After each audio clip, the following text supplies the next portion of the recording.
Assalamualaikum warahmatullahi wabarakatuh. Assalatu wassalamu alaika ya sayyidi Rasulullah khudh bidikallati lati adrikna. Hadirin yang dimuliakan Allah Subhanahu wa taala dimanapun Anda berada. Jadi kita akan menjawab lagi pertanyaan daripada saudara kita. Kenapa Mas, saya ini kok setelah berzikir atau ketika saya memperbanyak zikir saya, emosi saya semakin meningkat Mas. Baru saya melihat orang atau dilihatin orang saya sudah mengamuk. Yang di dalam ini panas, meronta-meronta. Setiap melihat orang pengen makan, seperti pengen dihajar saja orang itu. Padahal saya ini bahkan istiqomah dalam zikir itu tidak kurang dari 1000 Mas.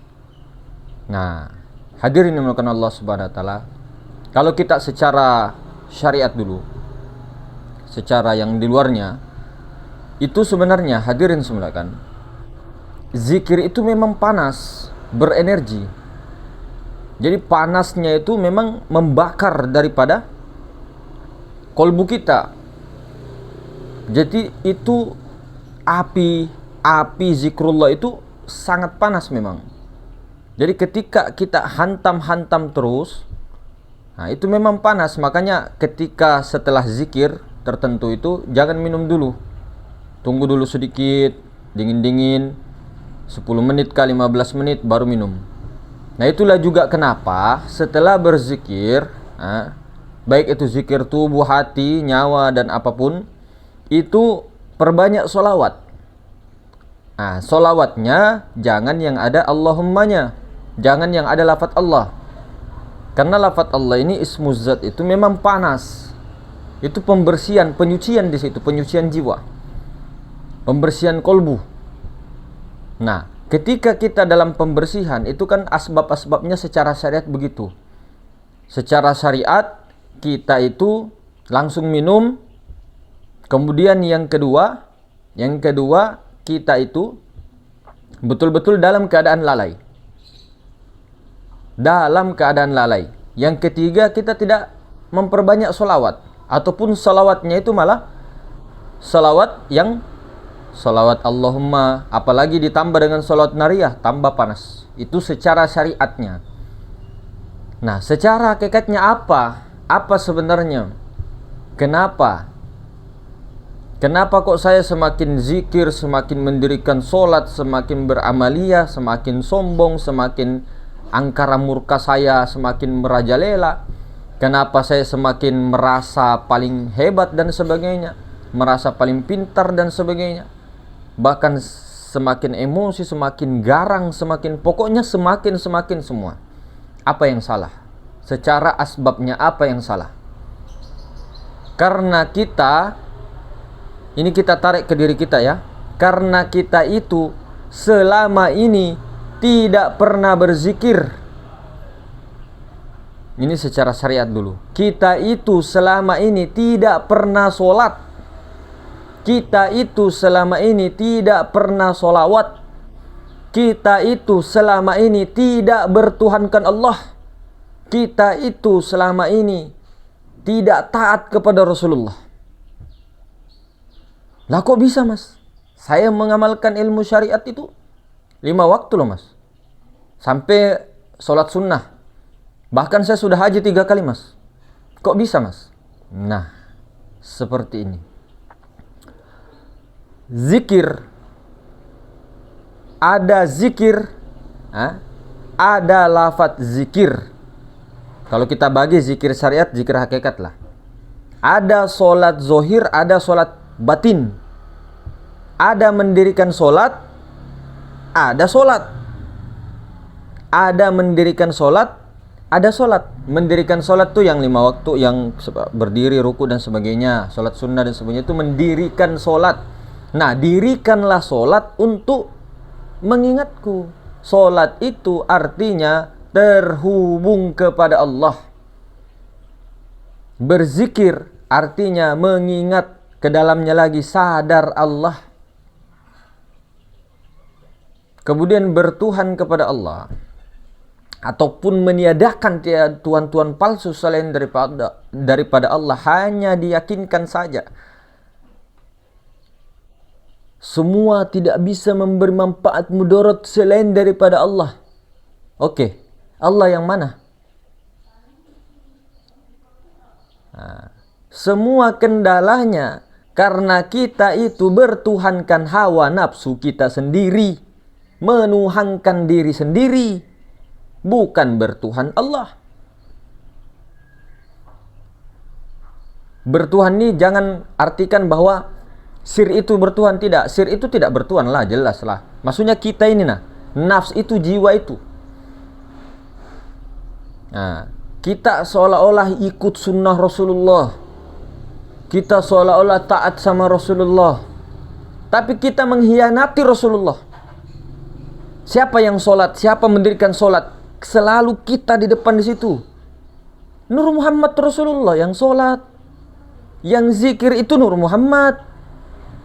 Yang bersalawat itu adalah Allah Ta'ala kepada dirinya sendiri. Itu hakikatnya tuh. Santai-santai Rahmat, santai. Itu hakikatnya. Jadi ketika kita berzikir Allah ka la ilaha illallah ka subhanallah alhamdulillah wa la ilaha illallah Allahu akbar ka, tapi masih hawa nafsu kita di situ, kelihatannya bagus, itu semua akan membuat kita dicuci lagi sama Allah. Semakin banyak kita berzikir, semakin dicuci terus. Dicucinya dengan amarah melumpah limpah, ujian kesana kemari, dan sebagainya. Karena proses penyucian di situ. Berani kita mengucapkan Allah, Allah, Allah sebanyak-banyaknya seperti itu, baru hawa nafsu kita di situ panas itu, Pak, panas mendidih. Energi semesta juga panas. Connect. Panas di sini, panas juga di luar. Sunnatullah itu. Dingin di sini, dingin juga yang datang. Coba aja. Sunnatullah begitu. Ini sunnatullahnya dunia. Kecuali orang itu sudah keluar dari dunia, keluar dari sunnatullah, dia bisa, secara syariatnya dia bisa melawan hukum kebiasaan, hukum sunnatullah dia bisa. Bukan dianya yang bisa, tapi Allah. Mazharnya tajalli, mazhar Allah di situ, sifat-sifat Allah. Sehingga dia bisa melampaui hukum-hukum sunnatullah. Melampaui manusia biasa pada umumnya. Karena dia sudah bukan manusia. Dia bukan bersifat manusia. Dia sudah bersifat ketuhanan. Berakhlak dengan akhlak Allah. Yang dikedepankan Allah. Bukan bertuhankan hawa nafsu pada dirinya, nafs, ego. Kemana-mana kita ini, Pak, pengen pengakuan, pengen hebat dan sebagainya, keilmuan dan sebagainya. Kita belajar ilmu, teori, praktek semua. Kita malah berpegang di ilmunya, bukan berpegang kepada Allahnya. Nah, semuanya itu menjadi asbab-asbab secara syariat itu, asbab sebab penyebab-penyebabnya. Syariat asbabnya. Kita gampang emosi mendidih. Inna sholata tanha 'anil fahsya'i wal munkar. Sesungguhnya salat itu mencegah perbuatan keji dan mungkar. Lah kok saya masih begini, Mas? Masih mencuri, masih begini. Kita belum pernah salat. Kalau salat kita diterima, otomatis adab dan akhlak pasti seiringnya dapat buahnya itu berubah. Yang kita lakukan selama ini mendirikan solat, bukan solat. Banyak orang mendirikan solat di masjid, di rumah, di mana-mana. Mendirikan solat, tapi tidak solat. Mohon maaf, solat itu artinya terhubung kepada Allah. Kalau tidak kenal Allah, bagaimana caranya mau solat? Apa? 2 kalimat syahadat, astagfirullah. Itu rukun Islam. Katanya syariat tanpa hakikat kosong. Tapi kok hakikatnya kita ini sudah bersyariat dengan bangganya, baru hakikat belum ini juga teorinya. Tauhidnya belum ini juga. Tauhid itu tahu kodim mana muhaddas. Ma'rifat itu kenal betul-betul, menyaksikan yang kodim itu.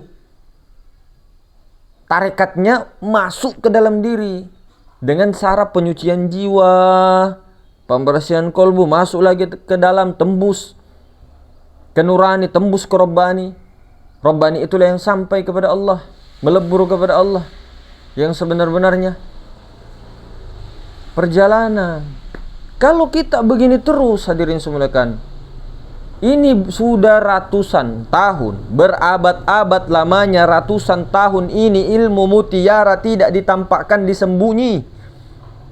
Di mana disembunyinya dulu? Di kerajaan kesultanan.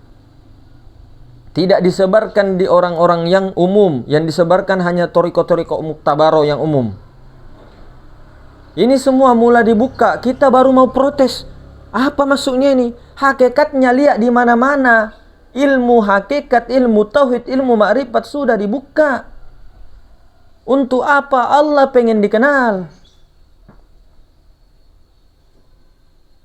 Allah Ta'ala pengen dikenal.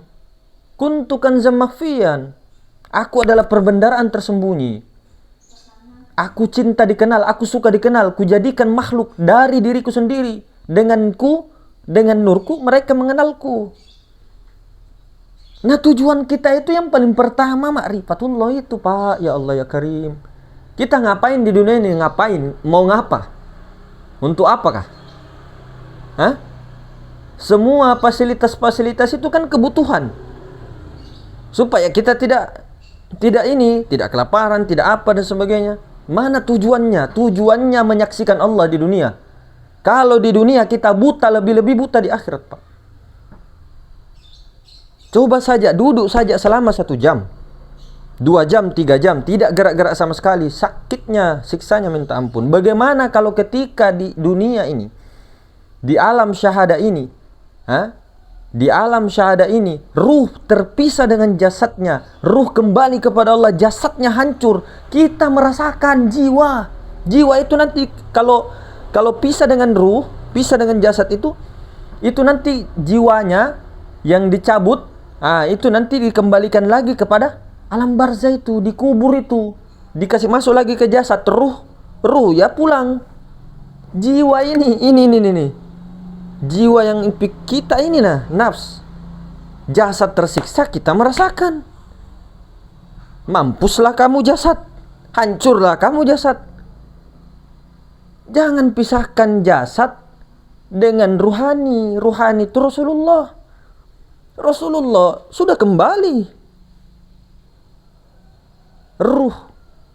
Namun si jiwa ini masih mempertuhankan dirinya, menuruti dirinya, hawa nafsunya, tidak masuk lagi ke dalam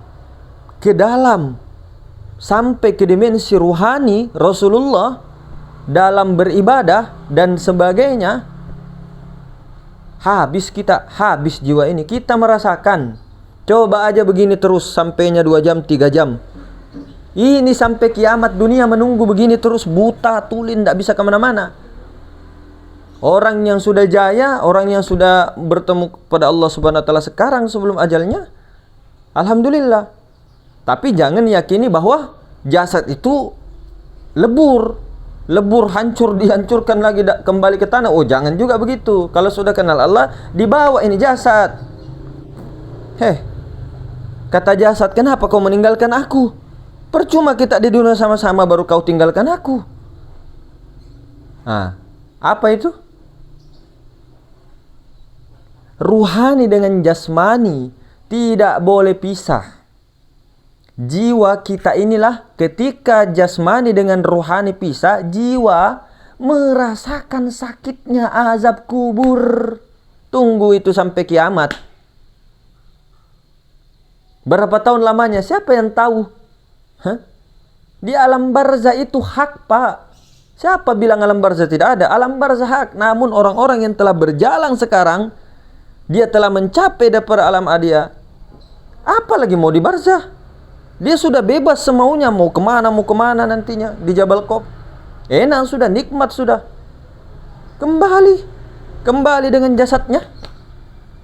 Sementara ini Kita yang di barzah misal, di dalam kubur itu dimakan cacing, disiksa dan sebagainya. Seperti mimpi yang tidak bisa bangun-bangun. Mau gerak ke kanan bagaimana caranya?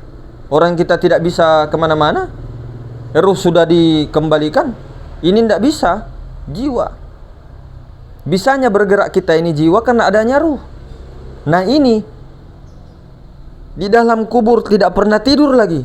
Tidak bisa tidur, Pak. Tidak bisa.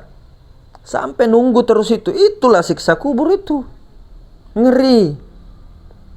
Tidak usah bayangkan dipalu-palui sama mungkar nakir dan sebagainya. Karena Allahu Akbar, kita sendiri nanti siksa diri kita. Betul. Hakikatnya tuh malaikat. Kita sendiri. Allahu Akbar, luar biasa, Masya Allah. Cobalah siksa. Rasakan saja sendiri dulu itu ketika kita itu tidur, tidak gerak-gerak, dipocongi misal, atau kita duduk saja begini 3 jam, tidak pindah-pindah. Nah ini jiwa sudah mau ke kanan ke kiri tidak bisa, mau menggaruk tidak bisa. Dimakan ulat-ulat, bagaimana sakitnya itu? Bayangkan itu. Belum lagi siksaan ininya kan? Na'udzubillah min zalik. Nah, begitu juga orang-orang yang telah mengenal Allah di dunia ini, lalu kita ini seenaknya saja bilang jasmani ditinggalkan kembali ke kubur. Apa gunanya kita belajar ilmu makrifat? Ini kalau di kita ya, kita tidak mengajak, memaksa dan sebagainya untuk tidak menghilangkan jasad, tidak. Ini ketika seseorang itu menyampaikan suatu kabar, jangan ditujukan ke orang. Niatkan kepada diri. Didengar orang, diambilkah tidakkah, tidak ada untung, tidak ada rugi. Ini waktunya tidak main-main, saudara-saudara. Tidak usah lihat kemana-mana, lihat ke diri kita. Jasmani, ruhani, sejak di alam arwah, sejak di misal, sejak di dalam kandungan, sama. Di dalam dunia kita sama-sama. Sampai di akhirat berpisah. Ladongo. Maksudnya saya ini loh, saya ladongo, labeleng, labaga. Saya labaga. Jadi kalau saya marah-marah di sini, bukan orang kumarahi, diri saya. Caci maki diri namanya. Curhat ini curhat. Anggap saja orang gila, itu sudah aman sudah itu. Batinnya tembuskan tapi Nur Muhammad, biar terbuka. Ini tidak termental, tidak terpantul, dia masuk, menyebarkan, Jadi betul-betul hadirin, kita kembali lagi tadi, jangan sampai kita ini sampai ajal tiba bertuhankan hawa nafsu selama-lamanya, sampai kita tidak sadar sudah dibungkus kain kafan. Allah tidak melihat kepada banyaknya amalia. Ketika amalia itu masih ada kesyirikan di dalamnya, syirik khafi di dalamnya, amal-amal itu mempersekutukan Allah Subhanahu wa taala dengan sesuatu. Allah kan sudah katakan di dalam Al-Qur'an banyak sekali.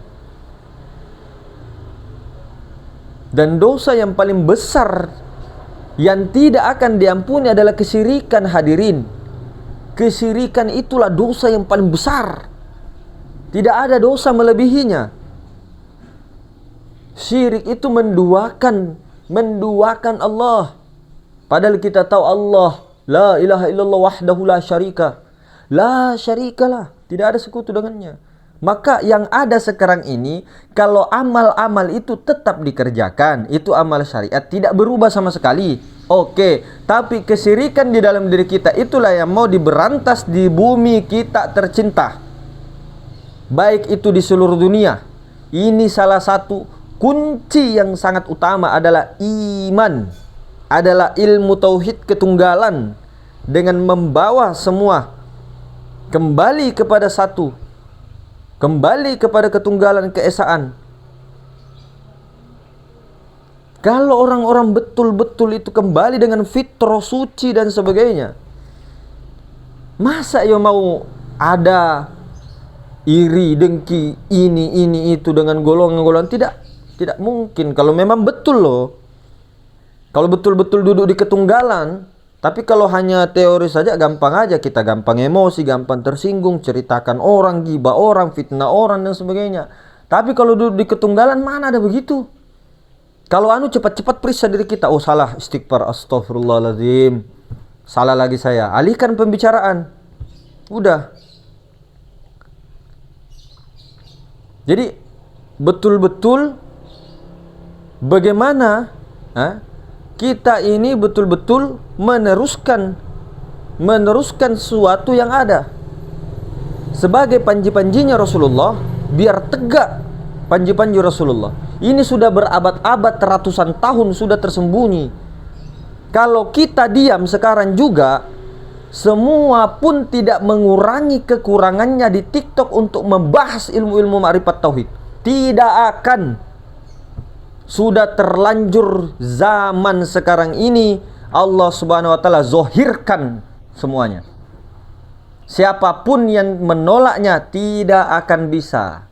Mau kita punya teknologi apa bisa menghapus semua video yang sudah tersebar? Tidak bisa. Justru semakin naik. Coba perhatikan, muhasabah, pakai akalnya baik-baik, akal robbannya baik-baik. Ini zaman apa? 2025. Tidak bisa dibendung lagi besar-besaran kebangkitan spiritual Asia Tenggara, bumi dalam timur, Nusantara, Asia Tenggara, Bani Jawi dan semua besar-besaran. Keilmuan ini nanti kembali lagi ke tempat asalnya. Kembalikan lagi semuanya. Namun dimulai daripada sini semuanya. Karena apa? Coba lihat orang-orang zaman dulu, Pak, pergi di Mekah, Madinah, mohon maaf, mayoritas dulu abad ke-16, 17, 18, pulang-pulang itu pasti membawa ilmu ma'rifat, pasti membawa ilmu Nur Muhammad, kaji diri, tauhid dan sebagainya, dan menyaksikan betul-betul Allah. Sekarang kita sekolahkan anak kita, belum tentu. Yang ada paling biasanya kalau salah jalur, sesat semua sesat. Ulama kampung sesat, ini sesat, kamu sesat, masuk neraka. Itu aja kerjanya. Adu domba antara golongan satu, golongan dua, suku ini, suku itu. Ini politik Belanda, VOC Belanda masih menjajah Indonesia. Warisan Belanda semua itu. Kalau kita terpisah, hadirin semulakan, kita tidak akan bisa bersatu.